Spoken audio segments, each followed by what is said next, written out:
அல்ஹம்துலில்லாஹ் நாங்கள் எல்லாருக்கும் இது போன வாரம் வெள்ளிக்கிழமை எடுத்த விழாக்க அன்றைக்கி சரியான மழை, பிள்ளைங்களுக்கு ஸ்கூல் லீவ் விட்டாங்க. நாளே மாவு அரைச்சி எடுத்து வச்சாச்சு, மறுநாள் இட்லியை வச்சுக்கலாமே அப்படின்ட்டு இன்றைக்கி நம்ம வீட்டில் காலையில் இட்லி தான் வச்சேன்.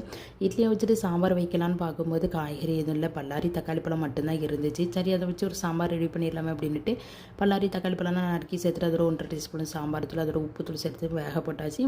அப்புறம் வீட்டில் பருப்பும் இல்லை, அப்புறம் என்ன பொட்டுக்கடலை 2 டீஸ்பூன் போட்டு நல்லா மையாக திரிச்சு எடுத்துகிட்டு வந்துட்டேன். அதை ஒரு கிண்ணத்தில் போட்டுட்டு நல்லா தண்ணியை ஊற்றி நல்லா லிக்விட் பதத்துக்கு நம்ம கரைச்சி எடுத்து சாம்பாரோடு சேர்த்துட்டோம்னா சூப்பரான சாம்பார் ரெடி. அப்படி நம்ம சட்னிக்கு அரைப்பு கொடுத்துடலாமே அப்படின்ட்டு சட்னியை அரைச்சி எடுத்துகிட்டு வந்தாச்சு. இப்போ 2க்கும் ஒரே தாளிப்பாக கொடுத்துடலாம் அப்படின்ட்டு ஒரு பாத்திரத்தில் தேங்காய் எண்ணெய் ஊற்றி தேங்காய் எண்ணெய் நல்லா காஞ்ச பிறகு கடுகு கருவேப்பிலை போட்டு நல்லா தாளிச்சிக்கலாம். நல்லா வதக்கி விட்டுட்டு நம்ம சட்னியோடு சேர்த்துக்கலாம். சட்னியோடு சேர்த்துட்டு அதுக்கப்புறம் சாம்பாருக்கு வந்து அதே தாளிப்பில் 1 டீஸ்பூன் சாம்பார் தூளை சேர்த்து நல்லா அந்த எண்ணெயிலே வதக்கி நம்ம சாம்பாரோடு சேர்க்கும் போது சாம்பார் நல்லா மணமாக இருக்கும், அதோட டேஸ்ட்டாக இருக்கும். சட்னி சாம்பார் சூப்பராக ரெடி பண்ணியாச்சு. அதோட இட்லியும் உஞ்சி வந்துட்டு அதையும் எடுத்து பிள்ளைங்களுக்கும் கொடுத்தாச்சு, நாங்களும் சாப்பிட்டாச்சு அல்ஹம்துலில்லாஹ். அப்படி காய்கறி இல்லையே அப்படின்ட்டு காய்கறியும் வாங்க போயாச்சு. காய்கறிலாம் வாங்கிட்டு வந்து அது இருக்கக்கூடிய பிளேஸில் எல்லாத்தையும் எடுத்து அடுக்கி வச்சாச்சு. அடுக்கி வச்சுக்கிட்டு இருக்கும்போது பிள்ளைங்கிட்ட என்ன சாப்பாடுமா செய்ய அப்படின்னு கேட்கும்போது பிள்ளைங்க வந்து மழைக்கு எதம்மா பருப்பு கடைஞ்சி ரசம் வச்சு சின்ன வெங்காயம் நிறையா சேர்த்து முட்டை வந்து ஒரு ஆம்லேட் செஞ்சு தாங்கம்மா அப்படின்னு கேட்டாங்க. சரின்ட்டு காய்கறிலாம் எடுத்து வச்சுட்டு அப்படியே புளியை ஊற போட்டுடலாமே அப்படின்ட்டு ஊரையும் போட்டாச்சு.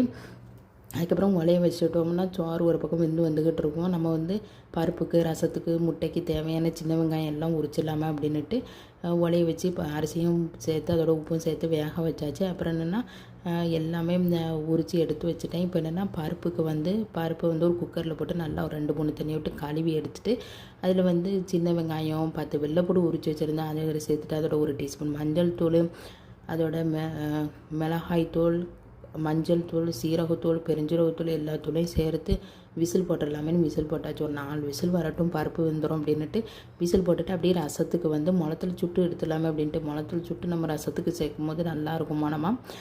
அதையும் சுட்டு எடுத்துகிட்டு அப்படியே வந்து மிக்ஸி ஜாரில் சேர்த்தாச்சு. அதோட 10 வெள்ளைப்பூடு, 2 தக்காளி பழம், இந்த கொத்தமல்லி இலை, கருவேப்பிலை இலை, மிளகு பொடி என்கிட்ட இருந்துச்சு. முழு மிளகு இருந்தாலும் நல்லாயிருக்கும். அப்புறம் சீரகம், முழு சீரகம் போட்டாலும் நல்லாயிருக்கும். என்கிட்ட சீரக பொடி இருந்துச்சுல்ல, அந்த பொடியெல்லாம் சேர்த்து நல்லா மையாக அரைச்சி எடுத்துட்டேன் மிக்ஸி ஜாரில். அதுக்கப்புறம் பருப்பும் நல்லா மசிஞ்சு வந்துட்டு அந்த உப்பு சேர்த்து நல்லா எடுத்துக்கலாம். உப்பு போட்டு நமக்கு நல்லா கிண்டி விட்ட பிறகு அதுலேருந்து கொஞ்சம் பருப்பு தண்ணி எடுத்துகிட்டு ரசத்துக்காக ஒரு பாத்திரத்தில் எண்ணெய் ஊற்றி நல்லா காஞ்ச பிறகு நம்ம ரசத்துக்கு அரைச்சி வச்சுருப்போம்ல அதை சேர்த்துட்டு அப்படி வந்து அந்த பருப்பு தண்ணியும் கொஞ்சம் சேர்த்துக்கலாம். சேர்த்துட்டு நல்லா கொஞ்சம் நுரத்தை கட்டி வரும்போது நம்ம மல்லி இலை போட்டு இறக்கணும்னா சூப்பரான ரசம் ரெடி. அதுக்கப்புறம் என்னென்னா பருப்புக்கு தாளிப்பு கொடுத்துடலாமே அப்படின்ட்டு அதுக்கும் தேங்காய் எண்ணெய் சேர்த்து நம்ம வந்து பருப்புக்கு தாளிப்பு கொடுத்தோம்னா நல்லா மணமாக இருக்கும். கடுகு, சின்ன வெங்காயம், ஒரு 5-6 முளத்தல் நம்ம அதில் சேர்த்து நல்லா தாளிப்பில் கொடுத்தோம்னா பருப்போடு எடுத்து சாப்பிட்றதுக்கு அவ்வளோ ஒரு டேஸ்ட்டாக இருக்கும். அதோட கருவேப்பிலும் சேர்த்து நம்ம தாளிப்பை பருப்புக்கு சேர்த்தாச்சு. அதுக்கப்புறம் முட்டைக்கு வந்து சின்ன வெங்காயம் உரிச்சிடலாமே அப்படின்ட்டு உரித்து வச்சாச்சு. அதை சாப்பரில் போட்டு நல்லா ஃபைன் சாப் பண்ணி எடுத்து வச்சாச்சு. அதோட உப்பு தூள், மிளகுத்தூள், சீரகத்தூள் சேர்த்து அதோட முட்டையை நல்லா அடித்து பீட் பண்ணி ஒரு முட்டை ஆம்லேட்டும் போட்டு கொடுத்தாச்சு. பிள்ளைங்களும் தொழுதுட்டு வந்துட்டாங்க. பிள்ளைங்களுக்கு சூடாக சாப்பாடு வச்சு கொடுத்தாச்சு. அப்படியே கிச்சனுக்கு வந்து பார்த்தா கிச்சன் வந்து மோசமான நிலைமையில் தான் இருக்குது. சரி வந்து அப்படியே அடுப்பெல்லாம் தொடச்சிட்டு அப்படியே வீட்டை தூத்துட்டு அப்படி நம்ம வேலை அப்படி தொடர ஆரம்பிச்சிட்டு உட்காரக்கூட டைம் இல்லை. அப்படியே சிங்கில் இருக்க பாத்திரத்தை கழுவிட்டு அப்படி சாயா போட்டுட்டு பிள்ளைங்க செர்லாக் கிண்டிடலாமே அப்படின்ட்டு செர்லாக் கிண்ட ஆரம்பித்தாச்சு. அப்புறம் இப்போ பார்க்க தான் கிச்சன் மாதிரி இருக்குது. அதுக்கப்புறம்னா என் ஹஸ்பண்ட் வந்து பச்சி வாங்கிட்டு வந்தாங்க. பிள்ளைங்களுக்கு சூடாக சாயா வச்சு பச்சியும் கொடுத்தாச்சு.